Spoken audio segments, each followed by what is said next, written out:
Promesse biblique du jour. Aujourd'hui, annoncer l'évangile de paix. La paix, le fruit de l'esprit. Mais retrouvons une citation de Gandhi. Le jour où le pouvoir de l'amour dépassera l'amour du pouvoir, le monde connaîtra la paix.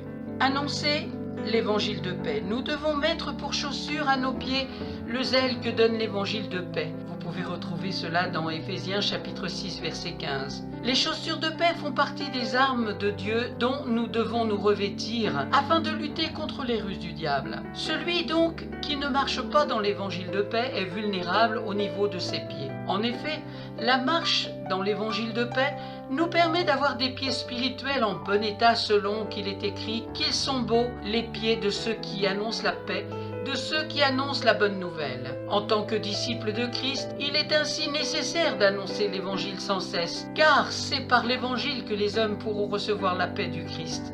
C'est pourquoi, dans quelque maison que nous entrions pour apporter l'évangile, nous devons d'abord dire que la paix soit sur cette maison. C'est dans Luc chapitre 10 verset 5. Or quelques-uns, il est vrai, prêchent Christ par envie et par esprit de dispute, mais d'autres le prêchent avec des dispositions bienveillantes. C'est dans Philippiens chapitre 1 verset 15.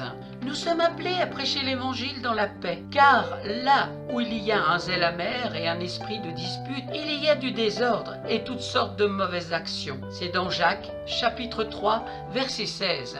Sachons que le Dieu que nous disons prêcher n'est pas un Dieu de désordre, mais un Dieu de paix. C'est dans 1 Corinthiens chapitre 14 verset 33. Car Dieu n'est pas un Dieu de désordre, mais de paix, comme dans toutes les églises des saints. La paix, c'est un fruit de l'esprit. Lisons dans Galates chapitre 5 verset 22. Le fruit de l'esprit, c'est l'amour, la joie, la paix, la patience, la bonté, la bienveillance, la foi, la douceur, la maîtrise de soi. On voit que dans Galates chapitre 5 verset 22, il est cité la paix comme étant le fruit de l'esprit. En effet, l'affection de l'esprit, c'est la vie et la paix, nous dit Romains chapitre 8 verset 6.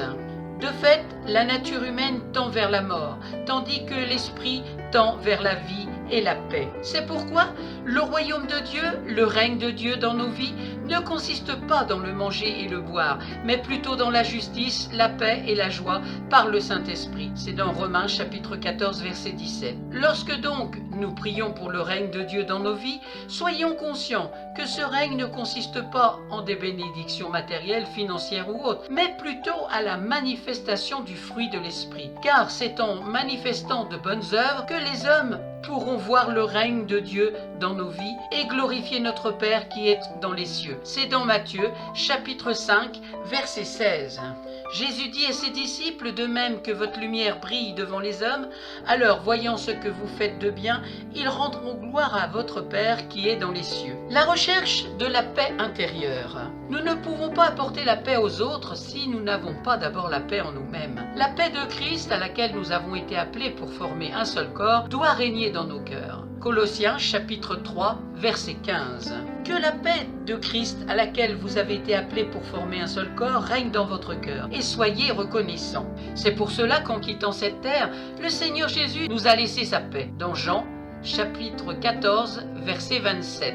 Les apôtres ne cessaient de prier afin que le Seigneur de la grâce et la paix nous soient multipliés. Dans 2 Pierre chapitre 1 verset 2.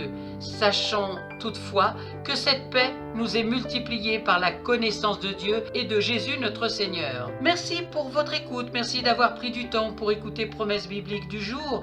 Que la grâce et la paix vous soient donc communiquées par la connaissance de Dieu. Amen. Je vous souhaite bon courage pour poursuivre la méditation de la parole de Dieu et particulièrement sur la paix. Et mon conseil d'aujourd'hui, c'est rechercher la paix.